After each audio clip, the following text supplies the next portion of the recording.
Hello, and welcome to the Venue Coach Blueprint for Owners. I'm Kyle Labar. This podcast is all about helping you fill your wedding venue with more bookings, earn more from each one, and keep your customers happy for a long time. We'll also talk about some tough times and big lessons that I've learned along the way. Let's dive in together and make your venue the best spot for weddings. This call is being recorded for quality and training. Hey everybody, welcome to another episode of the Venue Coach.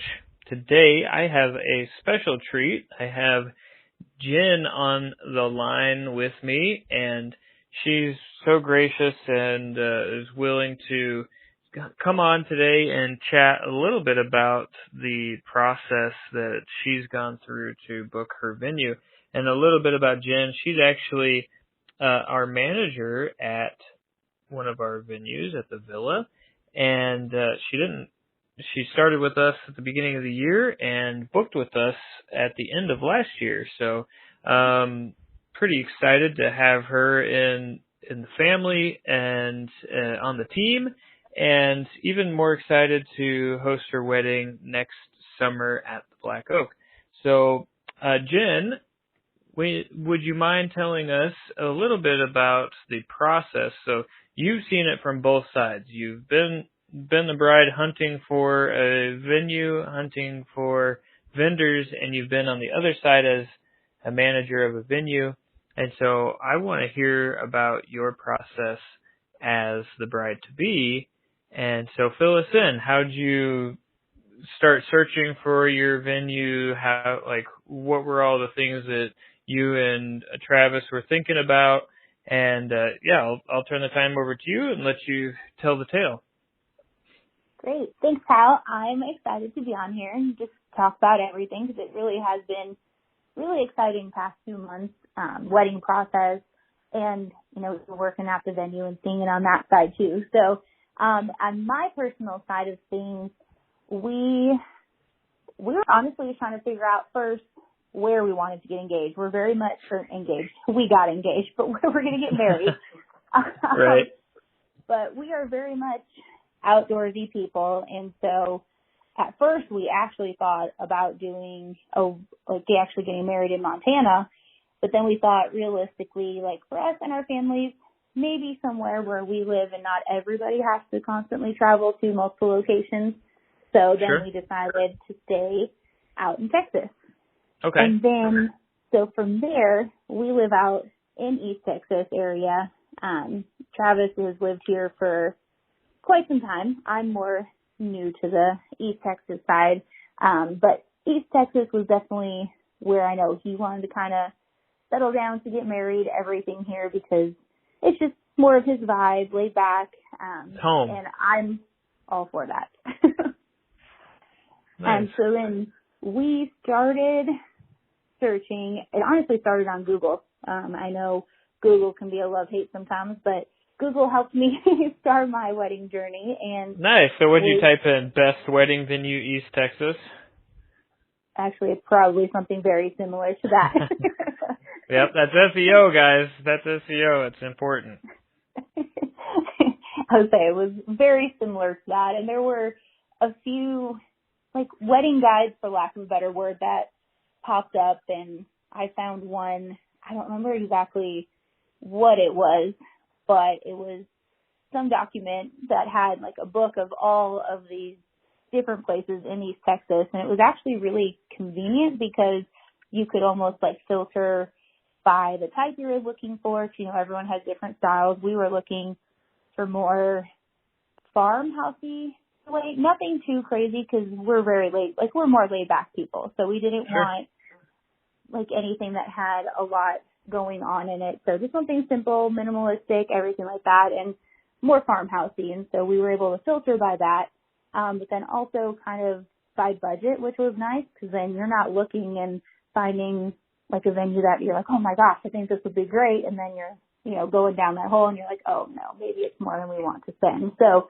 we're filtering by that, and that was a huge help, just because you don't want to set those expectations, or you don't want to do false expectations and then be, disappointed along the way. It's supposed to be a fun process. Yeah. Okay. And so you found a few that were looking in the aesthetic that you wanted, that was in the price range, and then you started reaching out to the different venues. Tell us about that experience. Yeah.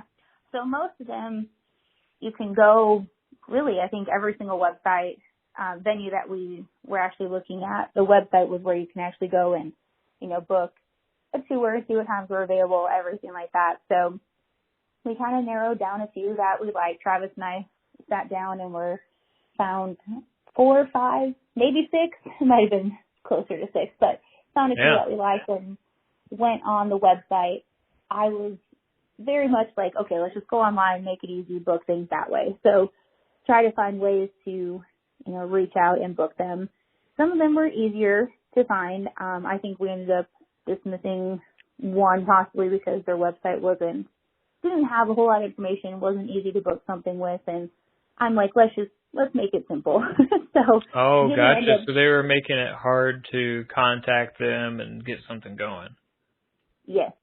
I'm very much a work smarter, not harder. So if it's going to take me a lot of effort to try to get in contact with somebody, now yes, I could pick up the phone, but this is me just, doing my research online, and, if there's not like an easy way to reach out, I was like, okay, maybe this won't be the best one right now. Just to kind of filter some down. Well, yeah, and I mean, it speaks to making the sales process as easy as possible. Mm-hmm. And so I almost think that, like, if they don't make it easy, do they really want your business? Mhm. So that's just my thought. Okay, so you tossed one out right away just because you couldn't even figure out how to schedule something on there. Yes, and I figured too, if I'm trying to book a bunch of places, I would rather have it emailed or texted to me because I'm not going to remember if I'm reaching out to every single one of them, all the details. So it was just easier, one and done. It's in writing, and then we go from there. Nice. Okay, so you narrowed it down. How many tours did you actually schedule? I think we ended up doing, we scheduled 4, and then I had a 5th one, but it was not really fully a tour. They had an event at the venue, and so we just went for like a little girls' day out shopping event at the venue. I can't even say girls' day out because Travis and his brother came, so it wasn't all girls, but, we did a little shopping. They had like local boutiques and stuff there, so went and checked it out, and then so they were doing like a fair or something, or were they doing like an open house? Wasn't really an open house. It was just local vendors in like the Emory area that came out. So really like not even wedding related. It was just boutiques. They had caramel apples. They had, a tipsy bartender. What do you call those? The little mobile bartenders outside. They had pop-up booths. So really just like a one-stop kind of shopping spot there. But we used it as a way to kind of see the venue too, just to kind of, scope it out because, shopping is fun, but then it worked out to go see, one of the So what happened with that one? We did like it. We never actually went back though after we were there that one day. I think we talked with the owner or the manager. Mm-hmm. I don't remember ended up who. It was someone that worked there. She kind of showed us around a little bit, but obviously she had a lot more stuff going on, so it wasn't like a full tour, but I appreciated her taking the time off to show us and everything, because that's not what the event was. We just kind of dropped in. So I appreciated what she showed us and everything. But we kind of just explored everything, and she let us go in like their decor cabin and, walk around the space where things weren't happening. And it was nice. We liked it.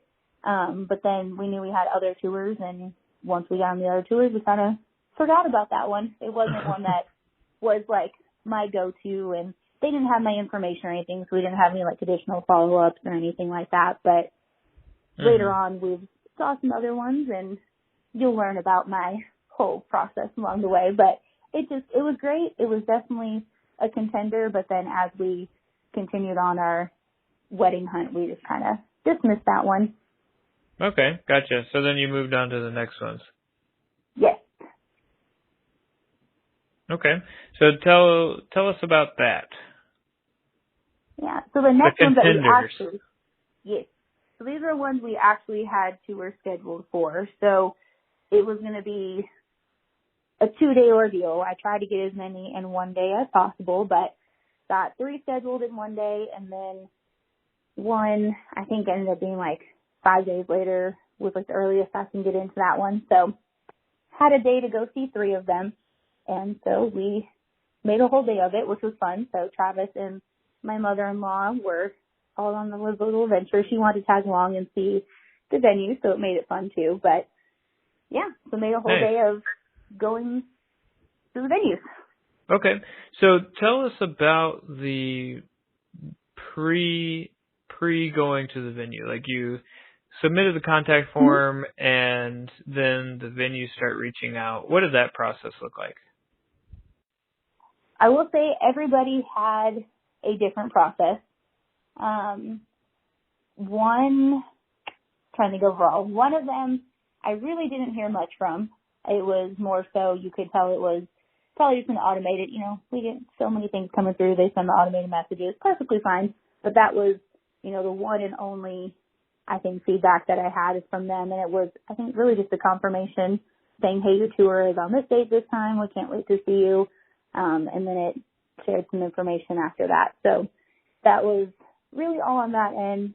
And then of the other ones, I'd say one had to have been similar to that because I don't remember much communication with that.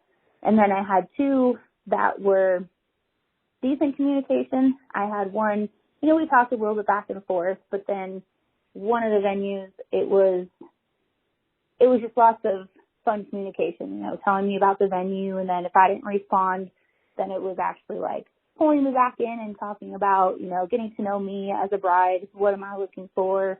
I had mentioned that my mom was in town, and, they had said, oh, you should come see the venue. It's the perfect time. And I wasn't able to actually go that day. I forgot why my mom was here, but they were just trying to relate, like, it'd be a great time to bring her in. You can see all the beautiful things that we have going on, our new chapel, our beautiful doors, and it was just a lot more communication in that sense. So I had 2 with very little communication. One was okay, like we had some back and forth, but then of the 4, I had one that actually, stood out and made it seem not, I can't say lots of communication, like it wasn't salesy, like, hey, you want to book my venue. It was, hey, you're talking to possibly like your new best friend who's going to be at your wedding helping you out type of thing, but really getting to know me. But they were all very different in that sense, but, some not so great, and then some had better communication. Well, it sounds like the one that was, talking about and reeling you in and doing all that stuff, sounds like that one was the one you were driving with. Yes. Oh, no, definitely. But nice. Funny thing is, that one was ironically like more towards like, I don't know if we really want to go to this one or if it's going to be really like our top venue, but we ended up going there, and I can tell you that whole story, but everything changed with, just the communication really drug me in there. I was like, we have to go. Well, now you got to. Okay, yeah, so now it's time to go. You're showing up at the venues. Talk about them. Yeah. So on that one day, we had 3 on that day. So the first one we went to, it was online, hands down my top choice, just like aesthetic-wise. Obviously, all the ones I booked tours for were in like the price range that we were looking for. Sure. But it just location-wise seemed great. The venue looked like what we were wanting to do, everything like that. Mm-hmm. So I had communication with who was going to meet me there, and we pulled up. We were chatting. I told her we got there early, and she said, "Come on in." So that was great. We walked in, and she showed us around the spaces, everything like that, and it wasn't. I can't say like the tour was much to talk about. Like it wasn't very personable, anything like that. Like it was just like, hey, here's my venue. I live in the house next door. Like, here I am. Like that's kind of what it felt like. Like we saw the venue, and it was beautiful. Like sure. We probably would have had, a bit of higher contender on the list if, the actual tour and, meeting who gave us the tour would have been a little different. But we all got in the car, and we were just like, did she want to be there? Like, it was really? It was weird. It was, the venue's Oh. gorgeous. Sure. Gorgeous venue. Like, I loved it. But I was just like, you're not excited to show me your own venue, because it made, like, with her saying she lived next door, I think she owned the venue, but I was like, sorry if I picked a bad time to come by, or I don't know. It just made me, I don't know, it wasn't, like, welcoming. So that was okay. So this was like your number one pick. Yep. And you're so excited to see it, and it's just as beautiful as the pictures, and then fumble. Yep. The manager or the owner manager just doesn't show up. I mean, they're there in person, but not there in spirit, right? Mhm. Wow. And then that was your reaction by the end of it, was that's it? I crossed it off in my binder because I have like immediately, or? Yeah, no, we were like, we don't need this. Like, it just wasn't. Wow. Was it? And it was just because of the vibe she was putting off. Yeah, it made us just seem like we were inconveniencing her in a way, and it just, I don't know. If we're gonna go spend all this money, you know, there's plenty of beautiful venues, but like we also were like, we want to make sure that it feels like that you want us there. And we never heard from her again either. Like, it wasn't any follow up or anything after. Like, it was a one and done. So I felt like yeah, it sounded like she didn't care at all. Yeah. No. That's too bad, you know. Too bad for her. Hey, I'm happy where I landed, so I'm not. That's right. Me too. Okay, so then you go to the next one, and now you have like this expectation or this sour taste, right? You're just like, oh, that one was the best, but then it sucked because of her. Now what? Well, my second one didn't turn out that great though either. So really? Oh no. Yes. So online, pictures look very different than when you go in person. And as we were driving there, I'll never forget, we're going, and Brenda, my fiance's mom, was like, hey, Travis, is this the one that's next to the trailer park? And I was like, what? What do you mean? And so I was like, you know, it doesn't matter. I mean, we have plenty of friends that have trailers, RVs, all the things. Like, nothing wrong with that. But I was just trying to think. I was like, what are you talking about? And then they're like, yeah, well, it's out near, like, Canton. It should be near, like, the first Mondays, all that kind of stuff. And I was like, oh, gosh, I didn't even think about, like, first Mondays. And I actually think the day we were looking for would have been a first Monday weekend, because we're getting married beginning of May. So I think that falls. And I was like, okay, that's going to be a lot of traffic possibly also. So, you know, I had a weird little feeling going there. But we pull up, like, the address is like, hey, you're here. And the photo of the barn thing that I was looking at, I'm like, this can't be it. But, you know, you look online, the address was the same, the barn was there. I was like, okay, I don't think this is where we want to get married. It was like smack dab, like, if you drive in, you have the parking lot, a few parking spaces to park in. The left side was this red barn, which online it looked more brown. I don't care about the color, but it was just kind of deceiving in that sense. And then literally you share a parking lot with, you know, all the, like, the whole RV park, which is totally fine. But if, you know, it's busy with, you know, the big events that happen too, like, you're going to have a lot of traffic coming in on that too. And I wanted something outside also. So I wanted, like, my guests to be able to be, you know, outside, play bags or cornhole, whatever we call it out here. Like, you know, play, like, outside games and stuff like that. And I was like, now I feel like we're going to have to compete with, like, a party next to us. But it was just kind of deceiving overall when you, like, online it looked like it had more grass and acres all around, and the barn looked very different. And so we actually didn't even go into that one. I texted them and said, sorry, we're not making it. You just turned right around. Yeah. Wow. So disappointment and then heartbreak, and then you go to your third one, and you're already kind of defeated on the day. It's not going well. Okay. But it actually ended up working out in our favor. Stay tuned for part 2 of this episode.